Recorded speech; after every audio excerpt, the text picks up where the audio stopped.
आपकी लाइफ के कोई भी रोग छुपे नहीं रहेंगे, कोई बीमारियां बनी नहीं रहेगी। सभी बीमारियों को प्रभु आपके बीच में से निकालेगा, वो अपने वचन से निकालेगा। जैसी अद्भुत चंगाइयां उसने वचन में की लोगों के साथ, वो सेम आपके साथ भी करने की ताकत रखता है। मैं इस वचन को पढ़ूंगी, सभी अपनी बाइबल पर देखें, और जिनके पास बाइबल नहीं वो गौर से सुनेंगे।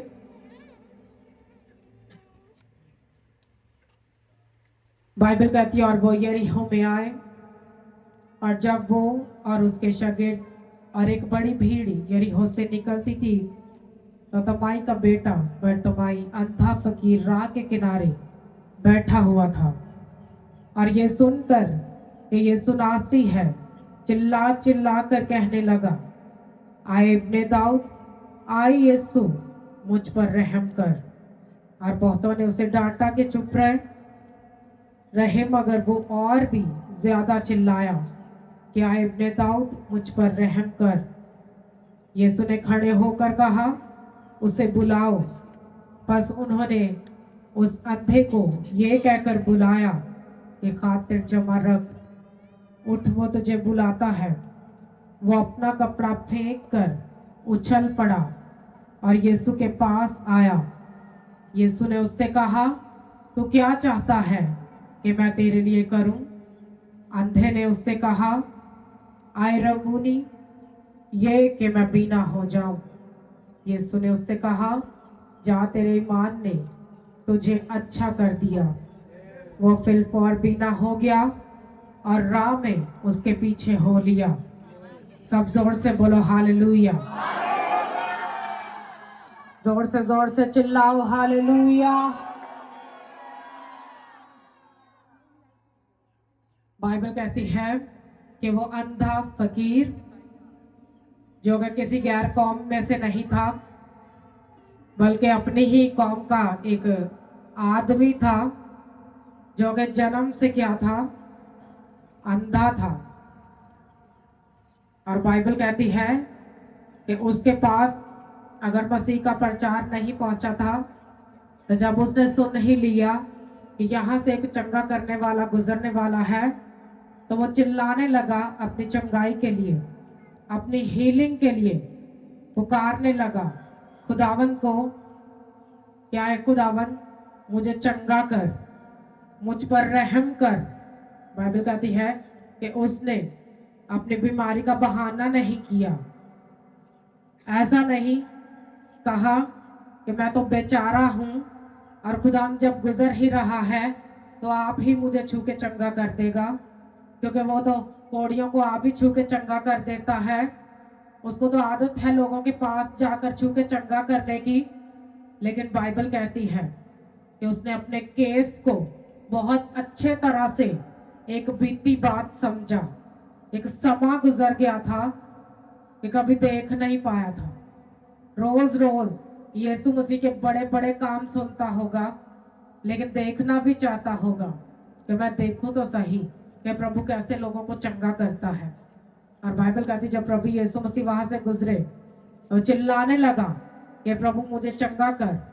हाँ, उसको मालूम पड़ गया था कि यही वो असल नस्ल है जिसको खुदा ने भेजा है मुझे चंगा करने के लिए।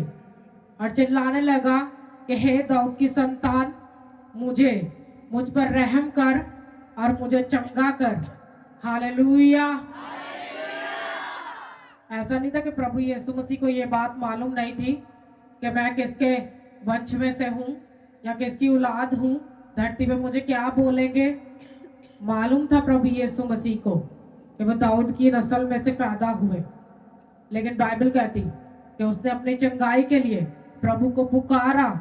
जो वो था, जो प्रभु खुद में था, उसको वही पुकारा। बहुत सारे लोग प्रभु यीशु मसीह को अपना पर्सनल सेवियर नहीं मानते, अपना उद्धार करता यानी अपना नजात दहिंदा और अपना छुड़ाने वाला और चंगा करने वाला बोलते नहीं, इसलिए वो कभी चंगे भी नहीं किए जाते। हालेलुया। उनको लगता है बस दिल में बिठा के रखा है कि खुदावन हमारा खुदा है और उसी ने चंगा करना, लेकिन उसके चंगा करने में और आपके चंगाई लेने में बहुत ज्यादा डिफरेंस है, बहुत ज्यादा फर्क है। एक अंधे को मालूम था कि जब तक मैं बोलूंगा नहीं वो मुझे चंगा करेगा नहीं। उसको मालूम था कि मेरी चंगाई जो है वो किसी डॉक्टर के पास नहीं है। हाँ, जो आंखें जन्म से बनी ही नहीं उसको डॉक्टर कैसे चंगा कर सकता है, उसको ये बात मालूम थी। आपके जिस केस का हल डॉक्टर के पास नहीं और आप उस केस को अपना बना के रखते हो पर्सनल कि ये बीमारी बस मेरी हो चुकी है, हमने ਇਹਦੇ ਨਾਲ ही जीना पैना है। और लोग ऐसा ही बीमारियों में प्रॉब्लम्स में पड़े रहते हैं और कभी अपनी बीमारी को बोलते नहीं जाने के लिए और कभी खुदावन को भी पुकारते नहीं कि प्रभु हम पर रहम कर। हमें चंगाई के लिए प्रभु के रहम की जरूरत होती, हमें चंगे रहने के लिए, हमें अपने नजात हिंदा में बने रहने के लिए रहम की जरूरत होती। सोचो जब बादशाह के सामने जाते लोग, वो वाले लोग जिनको गुलाम बना लिया जाता, तो बादशाह के सामने जाके क्या मुंह मारी करते हैं, हाँ कि तेनू पता भी नहीं लगा, तू एवं सानू बेगना मन चुक लिया। कैसे बोलते हैं बादशाह के सामने जाके? हाँ, वो क्या कहते कि हम पर क्या कर, रहम कर, तेरी रहम की नजर हम पे हो। क्योंकि उसको मालूम है, एक गुलाम को मालूम है कि अगर मेरे आका की नजर रहम की पड़ी तो मैं बख्श दिया जाऊंगा, लेकिन अगर उसकी रहम की नजर ना पड़ी तो फिर मैं त्याग दिया जाऊंगा, फिर मैं मार दिया जाऊंगा, फिर मैं छोड़ दिया जाऊंगा। हालेलुया। तो क्या कर रहा था वो? राह के किनारे कर क्या क्या कर रहा था? भीख मांग रहा था। रोज ही लोग आते होंगे, है ना, चर्च में और उसको रुपया 2 रुपया देते होंगे, लेकिन बाइबल कहती कि वो कपड़ा जो उसके कंधों पे था वो भीख मांगने का एक परमिट था उसके पास। हाँ, गवर्नमेंट की तरफ से उसको भीख मांगने का परमिट मिल चुका था कि सदा के लिए भीख मांगनी है तूने। हाँ, और इसीलिए बाइबल कहती कि वो रास्ते में बैठा भीख मांग रहा था। तो सोचो कि जब प्रभु यीशु मसीह ने बोला कि उसको मेरे पास लेकर आओ, तो सबसे पहले किया क्या? बाइबल कहती उसने वो कपड़ा उतार कर फेंक दिया। हाँ, अपने बंधन उसने फेंक दिया अपने ऊपर से उतार कर, जो लोगों ने डाल रखा था उसकी लाइफ पे, जबकि मालूम था कि केस इतना खराब है कि वो डॉक्टर चंगे नहीं कर सकते। और उस समय में कोई डॉक्टरी इलाज ऐसा भी नहीं था कि नई आंखें डाल देते, आज तो वो रोबोट वाली डाल देते ना, लेकिन उस टाइम ये नहीं था। उसको मालूम था कि मुझे सदा ही भीख मांगनी है, लेकिन जब उसने यीशु मसीह को अपना नजात हिंदा करके, अपना पर्सनल सेवियर करके पुकारा और बोला कि प्रभु मुझ पर रहम कर, तो वो ऐसा खुदा नहीं कि आप उससे रहम मांगो और वो आप पे रहम करे ना। हाँ, अगर आप कितने भी पापी हो और खुदा से रहम मांगो तो वह जरूर करता है, वो रहम करता है, क्योंकि बाइबल कहती है कि वो रहम से भरा हुआ है। हालेलुया। वो दया से भरा हुआ है और उसकी आदत है रहम करना। वो कोई ऐसा खुदा नहीं जो सदा डांटता रहता, वो ऐसा खुदावन नहीं कि सदा क्रोध करता रहता है, वो ऐसा खुदावन नहीं। बाइबल कहती कौन उसकी झिड़की सह सकता है? अगर वो डांटने पे आए, अगर वो झिड़कने पे आए तो कोई नहीं ऐसा कि कोई उसकी झिड़की भी सह सके। और इसीलिए बाइबल कहती वो रहम में बना रहता है, वो अपने रहम को हर एक के ऊपर, नेकों के ऊपर और बदों के ऊपर भी बनाए रखता है। वो क्यों अपने रहम को हर एक के ऊपर बनाए रखता है? क्योंकि उसने हमें रचा है, वो हमें प्रेम करता है। वो ऐसा बाप नहीं कि जिसके बच्चे गंदे हो जाएं तो वो उनको घर से बाहर निकाल दे, या उनको पड़ा रहने दे पाप में, या उनको भूल जाए, या उनको त्याग दे, या उनको छोड़ दे, या उनका हिस्सा सिर्फ नरक की आग ही चुप। वैसा खुदावन नहीं। बाइबल कहती वो रहम में बना रहता है। और जब जब इस धरती के जो छोटे छोटे प्राणी भी है ना, वो कीड़े मकोड़े भी और जानवर भी वो ही रहम मांगते हैं, और खुदा उन पे भी रहम जाहिर करता है। हालेलुया। तो जो इंसान है, अगर वो रहम मांगे प्रभु का, तो प्रभु रहम करता है। वो नस्लों का खुदा है और वो हमें कभी नहीं भूलता। वो सदा हमें याद रखता है और अपने रहम को हम पे बनाए रखता है। और बाइबल कहती वो कर्ज बीमारी का, वो प्रॉब्लम का, वो बड़ा कर्ज जो लाइफ के ऊपर था, वो कब टूटा?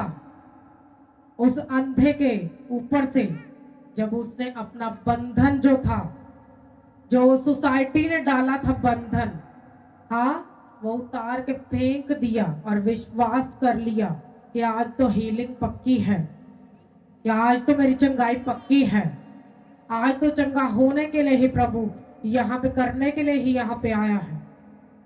तो बाइबल कहती उसने अपना कपड़ा फेंका और वो उछल पड़ा, उछलने लगा और प्रभु ने पास बुलाया।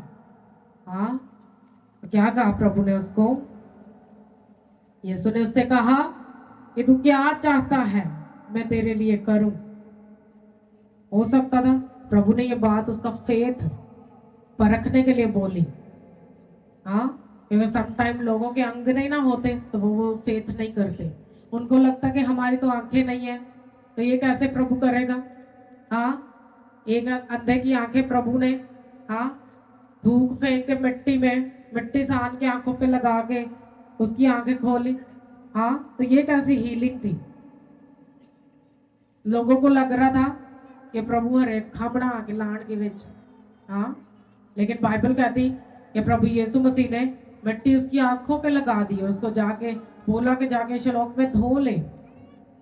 हाँ, एक बंदा ऊपर से है अंधा और ऊपर से मिट्टी लगा के और उसकी प्रॉब्लम बढ़ा दी। हाँ, लेकिन खुदावंद ऐसा नहीं कि वो तुम्हारा अंदर का फेथ चाहता है, वो तुम्हारे कर्मों का फेथ चाहता है। हाँ, जो तुम्हारे कामों से जाहिर हो। वो अंदर वाला विश्वास तो हमारा होता ही है, लेकिन वो अंदर का विश्वास एक बच्चे के समान है, जो अंदर ही अंदर रहता और कभी काम आता है कभी नहीं आता। लेकिन वो विश्वास जिसको आप अपने कर्मों के द्वारा जाहिर करते हो, वो आपकी जिंदगी में बड़ी चंगाइयां लेकर आता है। हालेलुया। एक को प्रभु बोले कि तू चर्च चल, तेरे सारे मसले हल हो जाएंगे। वो चर्च आए ना तो कहे वाह वाह पास्टर जी का घर नेड़े ही है, तो जो मर्जी जाके दुआ करा लांगे, हाथ रखा लांगे तो आप चंगे हो जाएंगे। हाँ, तो प्रभु को भी मालूम है कि तुमने मुझे भी बाबा समझ रखा है, तो वो तुम्हें कभी चंगा नहीं करेगा।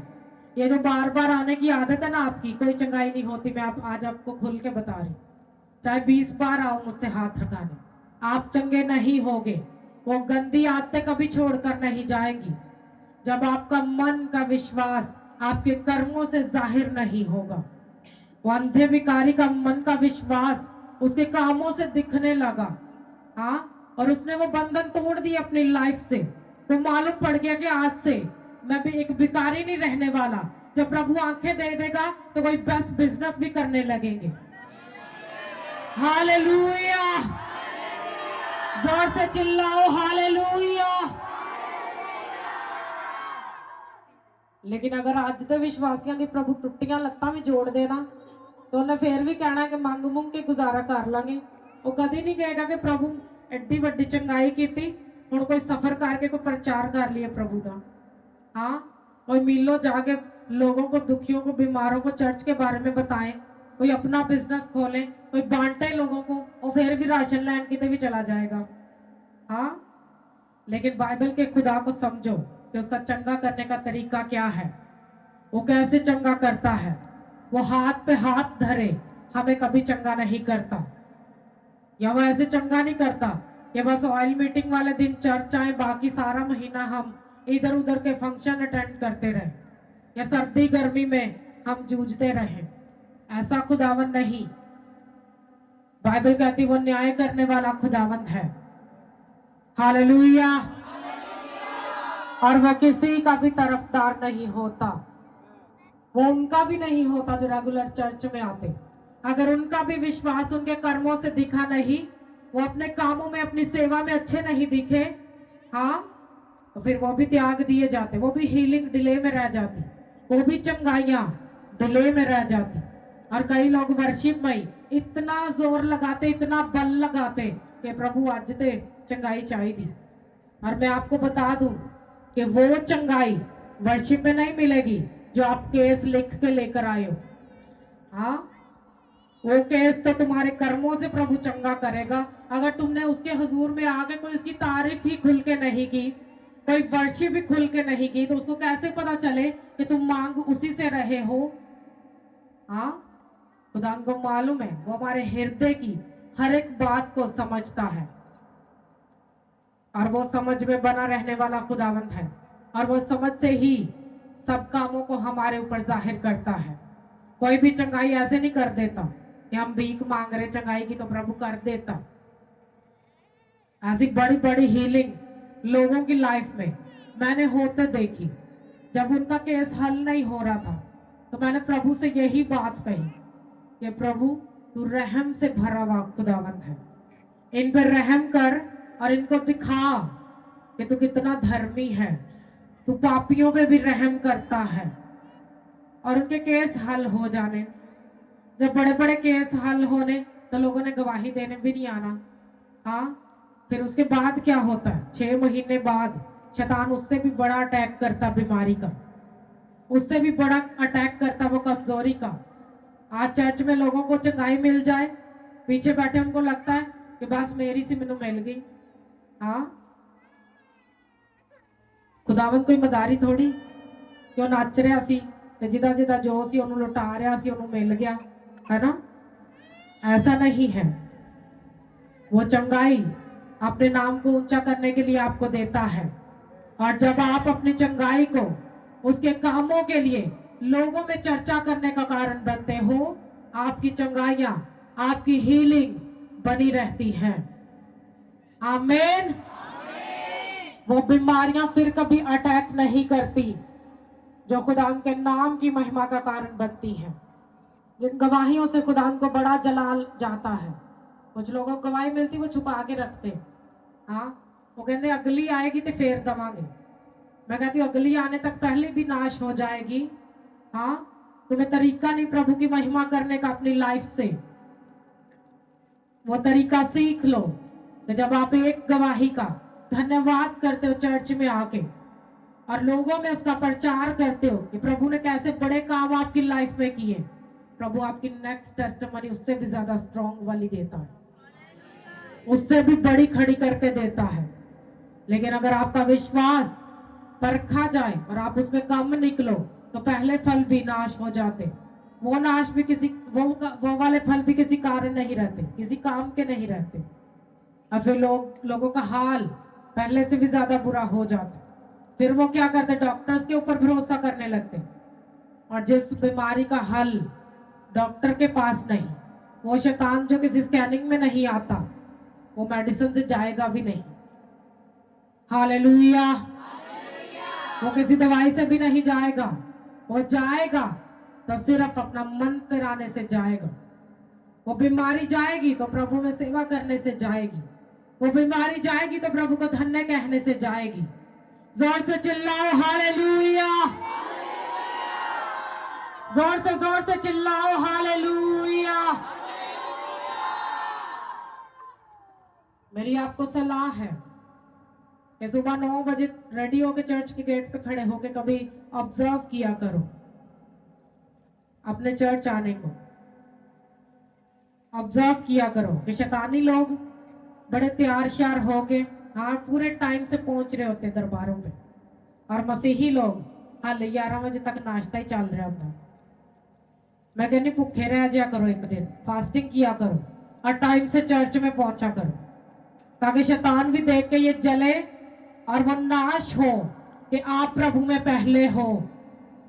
हालेलुया। हाँ, ये नहीं कि हाले गोए कूड़े कर रहे हो वो छत्ता ते चढ़ के, वो तो चर्च का टाइम होया ते टाइम पास कर रहे हो कि कदों चर्च की आवाज आए तो फिर असी जाइए। हाँ, आपका प्रेम प्रभु के साथ इतना पवित्र होना चाहिए कि आपको मालूम है संडे चर्च जाना है। हाँ, अपने कपड़े 2 दिन पहले एडवांस में ड्रेसेस रेडी करके रखो। हाँ, ताकि शैतान जले और नाश हो, जो प्लानिंग्स करता है उसके प्लान नाश हो। या मैंने तो आज भी इनको रोक के रखा 11 बजे तक, 10 बजे तक, ये तो टाइम के पक्के, ये तो समय से भी पहले चर्च में आके बैठ जाते और हरे भरे आते, सूखे नहीं आते। हालेलुया। जोर से चिल्लाओ हालेलुया। करोगे ऐसा? हाँ, नेक्स्ट संडे में भी यही, और मैं सुबह 8 बजे इधर ही होती चर्च में। और शर्म आनी चाहिए कलीसिया को। हाँ, कि उसी पास्टर से हीलिंग लेनी होती है, बरकतें भी लेनी होती हैं और काम भी उसी से करवाना होता है। आपको वो सारे काम सीख लेने चाहिए सेवा के, ताकि शैतान आपकी जिंदगियों को छोड़कर जाए। वो मेरी लाइफ से तो हारा हुआ है, आपसे कब हारेगा? जब कोई स्टेप लेने शुरू करोगे, जब आप कुछ उठोगे, अपनी जरूरत से बढ़कर प्रभु को अपना मानोगे और प्रभु में होकर चलोगे, दिखोगे लोगों को कि आप यहोवा के ही बेटे हो, आप खुदावन की ही बेटी हो। और आप चर्च में सिर्फ मतलब के लिए नहीं आते, बल्कि खुदावन आपका खुदा है और आप उसके बेटे हो, इसलिए आप बने रहते हो उसके घर में। हालेलुया। कैसे? एक उस आदमी को जिसको ये बात मालूम थी कि चंगाई इतनी आसान नहीं लेना, कि आंखें बनी नहीं, उसको मालूम था कि प्रभु ने पहले भी आंखें बनाई है तो मेरी भी चंगी कर सकता, मेरी भी बना सकता, और मेरा भी टाइम आ चुका है कि प्रभु मेरे नजदीक है, तो मैं जाऊं, चिल्लाऊं उसके पीछे कि प्रभु मुझे चंगा कर। और जब हम फेथ में चलते रहते, चर्च के साथ बने रहते, तो बीमारियों के अटैक्स नहीं होते। आप उन लोगों की जिंदगी का हिस्ट्री चेक करो कि जो लोग सबसे ज्यादा खुदाम की प्रेजेंस में रहते हैं, सुबह शाम जो है खुदाम में बने रहते हैं, प्रेयर में आते हैं, फास्टिंग करते हैं, कोई मीटिंग छोड़ते नहीं, एक ही चर्च में बने रहते हैं, उनकी लाइफ की टेस्टिमनी स्ट्रांग होती है, वो दूसरों से ज्यादा बड़ी होती है, उनकी लाइफ पे छुटकारे अद्भुत होते हैं और वो आम लोगों के जैसे नहीं होते, उनके बिजनेस सुपर ब्लेस होते हैं। हालेलुया। क्योंकि उन्होंने खुदावन को अपना पर्सनल सेवियर, अपना उद्धारकर्ता मान के रखा है। हाँ, ये नहीं कि सारे गवांड रहेंगे तो रोज आपा उन्होंने इनवाइट करन जाइए कि आ जाओ जी चर्च लगी। हाँ, ये इनविटेशन तो गैर कौमों के लिए, जो घर के लोग हैं उनके लिए इनविटेशन नहीं होता, उनके लिए कोई इनविटेशन नहीं होता। उनको खुद ही आवाज सुन के प्रभु की, जैसे बाइबल कहती कि मेरी भेड़ें मेरी आवाज को सुनती हैं और जिधर मैं जाता हूं मेरे पीछे पीछे जाती हैं। इसको बंद करो, खत्म करो, बाद में करना, आप किसी को मत देना, बैठ जाओ। क्या कहा प्रभु यीशु मसीह ने? ऊंची आवाज से बोलो। कौन सी भेड़ें? वो जो 11 बजे चर्च में आती वो वाली? हाँ, ये जड़ी बस ऑयल मीटिंग चाहती है वो वाली? कौन सी वाली भेड़ें? हाँ हाँ, ताड़ी आवाज नहीं आई। हाँ, वो वाली भेड़ें जो प्रभु के वचन की भूखी और प्यासी हैं, जो कहता मेरी आवाज को सुन के, मेरे वचन को सुन के अपना मन लगाती हैं और जिधर मैं जाता हूं मेरे पीछे पीछे चलती हैं। आपको मालूम है भेड़ की ये खासियत है, वो क्यों चरवाहे के पीछे चलती? क्योंकि उसके देखने की ताकत कम होती, वो ज्यादा दूरी तक देख नहीं पाती, तो वो क्या करती? अपने कानों का यूज करती है। कैसे?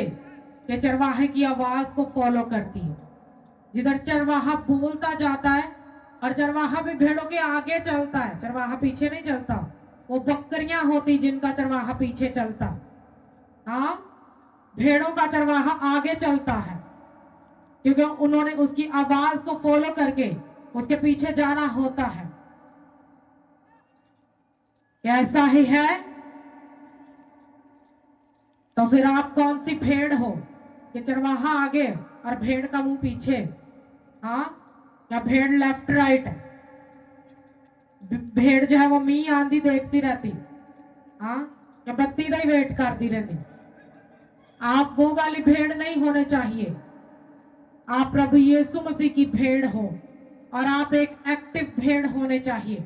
आप चर्च में इतने आग से भरे होने चाहिए कि शैतान आपसे डरे, वो बीमारियां आपसे डरे, और आपके मोहल्लों से भी बाहर कहीं दूर भटकती रहे। हालेलुया।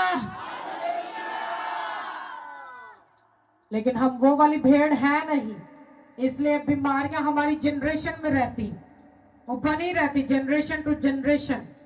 हाँ, हम एक छोटी सी बीमारी, शुगर से, बीपी से छुटकारा नहीं पाते। हाँ, एक छोटी सी सिर दर्द, कैंसर से भी बड़ी बीमारी बनी रहती हमारी लाइफ में। हाँ, और लोग जब टेस्टमनी सुनते हैं उन्हें लगता है कैंसर बड़ी छेती हील हो जाता है। हाँ, तो साडी सिर पीड़ हजे जाती नहीं, क्योंकि ताड़ी सिर पीड़ पिछे ताड़ी नब्ज कमजोर है। हाँ, ताड़ियां आदतां बिगड़ियां हुई, और जब वो आदत प्रभु के वचन से मैच करेगी, फिर चंगाई भी परफेक्शन वाली होगी। प्रभु समय से आपको फल देगा। हालेलुया। वो पूछेगा कि बता मैं तेरे लिए क्या करूं। हाँ, वो पूछेगा कि बता मैं तेरे लिए क्या करूं। समटाइम ऐसा होता है जब मेरी लाइफ की परिस्थितियां खराब होती और आसपास शैतान पागल हुआ होता, तो मैं कुछ नहीं करती, मैं जस्ट हंसती हूँ। अब प्रभु का आत्मा बोलता है, हाँ, और अगला स्टेप की लेना चाहिए। हाँ, मैं कहती प्रभु पूरे 6 महीने बाद, हाँ, पत्ता काट दो। हाँ, और 6 महीने के बाद फिर बंदा हड्डियां तोड़वा के, हाँ, बीमारियों के साथ फिर रहा होता, क्योंकि प्रभु जब हंसी देखता आपकी, और फिर वो डिमांड करता कि बता मैं तेरे लिए क्या करूं। जब आप लोगों का नाश नहीं मांगते, फिर प्रभु नाश करता उनको जो आपके विरोधी होते, जो आपको गिराने वाले लोग होते। वो गिराना शैतान का काम होता है, प्रभु के लोगों का नहीं होता। और जिन लोगों के बीच में से वो आपको गिराने की या चर्च को कमजोर करने की बातें करे, समझ जाओ शैतान दुखी है आपसे। और आपको बढ़ते रहना है, आपको मजबूत रहना है, क्योंकि शैतान झूठा है, और वो झूठे लोगों में से झूठी बातें करता है, और उसकी एक भी झूठी बात आपकी जिंदगी पे पूरी नहीं होने पाएगी। हालेलुया। वो सब झूठे पकड़े जाएंगे टाइम पे, और आपकी ब्लेसिंग के साथ मैच करने वाला कोई नहीं होगा। हाँ, उस मसा के साथ मैचेबल कोई दूसरी चीज नहीं होगी। लोगों के पास जलाल होगा गालियों वाला, बरकतें देने वाला नहीं होगा। हाँ, उनके पास जलाल होगा नशा करके गंदी बातें करने का, लेकिन प्रभु के वचन की कोई अच्छी बात नहीं करेंगे वो। और जहां वचन का सच्चा प्रचार होगा, वहां लोगों में बड़े छुटकारे भी होंगे, बड़ी चंगाइयां भी होंगी। फिर आपके बच्चे भी परफेक्शन में चलेंगे, और सोते में अटैक्स नहीं होंगे आपके ऊपर।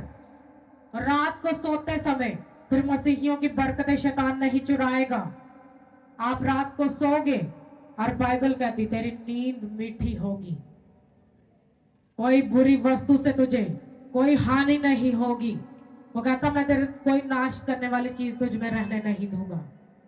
हाँ, तो फिर आप सोओगे, और प्रभु रचेगा उनका नाश जो आपका नाश चाहते हैं। इसीलिए आपको धर्मी जीवन जीना है, प्रभु के संग ऐसा चाल चलन चलना है कि आपके होते हुए लोगों को कोई दुख ना हो, कोई लोग आपसे दुखी ना हो, आपके आसपास वाले आपसे दुखी ना रहे। ये ना हो कि आपके भाई ही आपसे दुखी रहे। एक ही घर में आपके भाइयों में आपस में सुलह और प्रेम होना चाहिए।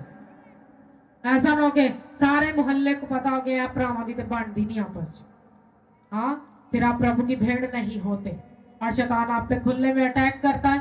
जब आप अपने बहन भाइयों के साथ प्रेम में बंधे नहीं रहते, फिर आप मसीह के साथ प्रेम में एक नहीं होते। और जब तक आप मसीह के प्रेम में नहीं बंधते, फिर आप फेक मसीह ही होते हो।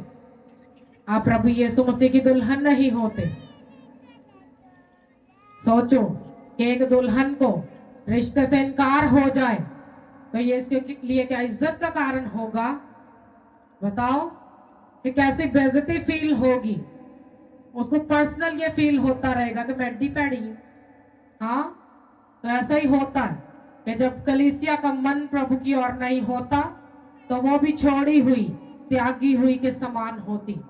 प्रभु त्याग देता, छोड़ देता। तो जब हम संग चलते दुल्हन के समान अपने आप को रेडी करके रखते कि प्रभु आने वाला है और हमें काम करने बादशाही के, हमें सेवा करनी, हमें जीवित चर्च फॉलो करना है, फिर प्रभु हमारे साथ मेल मिलाप में बना रहता है। वो दुल्हन के साथ मेल करता है। हाँ, तो सोचो कलीसिया के साथ प्रभु का मेल होने वाला है। ਐ ਨਾ ਹੋਏ ਕਿ ਤੁਸੀਂ ਸਭ ਤੋਂ ਅੱਗੇ ਅਸੀਂ ਵੋਲੰਟੀਅਰ ਤੇ ਉੱਥੇ ਤੁਸੀਂ ਬਾਹਰ ਹੀ ਕਿਤੇ ਫਿਰਦੇ ਹੋ। ਹਾਂ, ਕੰਮ ਸਾਰੇ ਆਂਦੇ ਸੀ ਚਰਚ 'ਚ ਕਰਨੇ ਤੇ ਜਿੱਦਣ ਪ੍ਰਭੂ ਆਏ ਲੈਣ ਵਾਸਤੇ ਤੇ ਉਦੋਂ ਕਿਤੇ ਬਾਹਰ ਹੀ ਘੁੰਮਦੇ ਹੋਗੇ, ਉਹ ਸਮਾਨ ਬਾਜ਼ਾਰੋਂ ਸਮਾਨ ਲੈਣ ਗਏ ਸੀ, है ना। वो ऐसी दुल्हन मत होना, ऐसी दुल्हन मत रहना।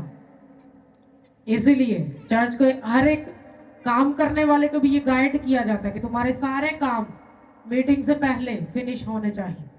ये नहीं कि बाद च आप भज्जे जा रहे हैं फलानी शह लैन फलानी शह लैन, है ना। क्योंकि वो समय है अपनी चीजों में अपने आप को परफेक्ट करने का और समय पे परफेक्ट करने का। यानी कि आज जितने छोटे बच्चे चर्च में सेम वचन उनके लिए भी है कि वो सोचन के ਵੱਡੇ होवांगे तौबा करांगे, है ना। तानू नहीं पता कि प्रभु ने ਤੁਹਾਡੇ 10वें साल 'ਚ ਤੁਹਾਨੂੰ ਲੈਣ ਆ ਜਾਣਾ। हाँ, फिर कदों ਵੱਡੇ होवोगे, फिर कब बड़े होने का वेट करेंगे?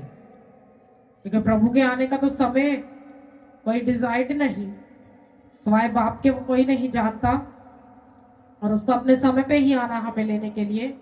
इसलिए बाइबल कहती ऐ दुल्हन तैयार रह, बेदार रह, क्योंकि तेरा दुल्हा तुझे लेने के लिए जल्दी आता है।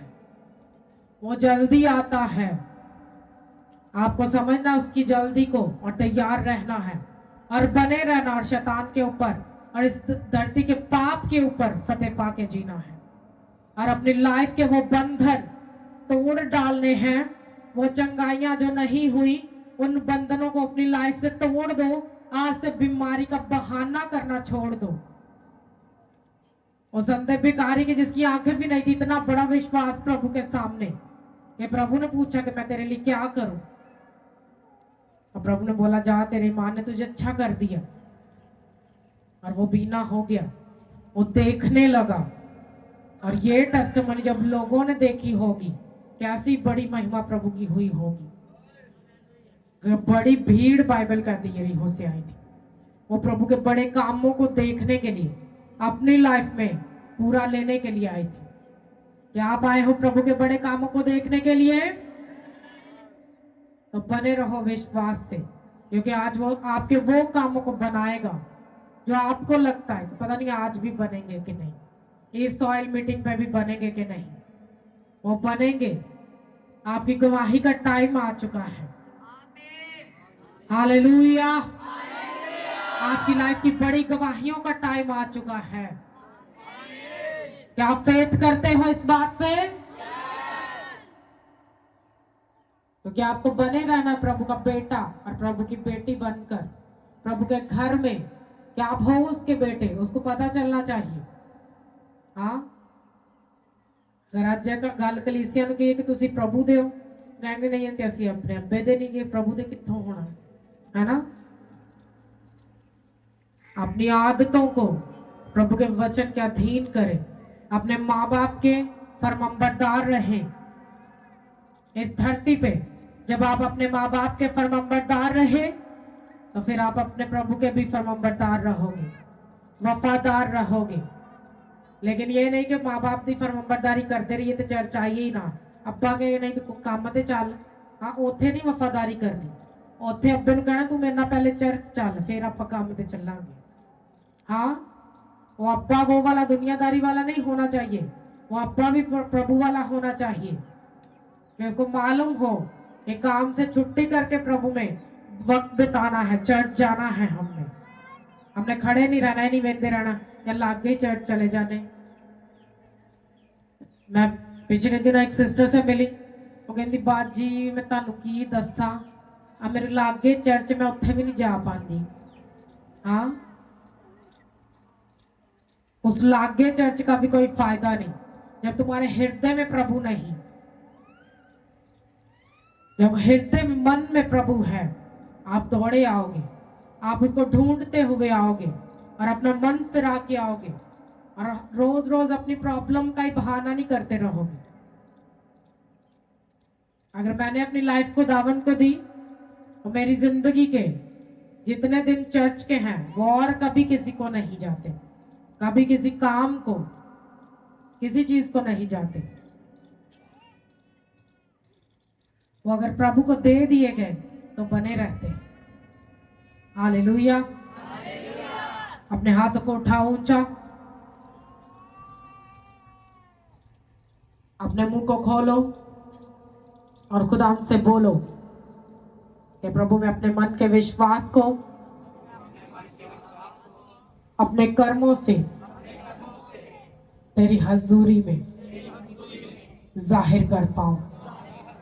मैं अपने कामों से उस ईमान को तुझे दिखाऊं ताकि तू मुझे चंगा करे, उस अंधे भिखारी की तरह मुझे चंगा करे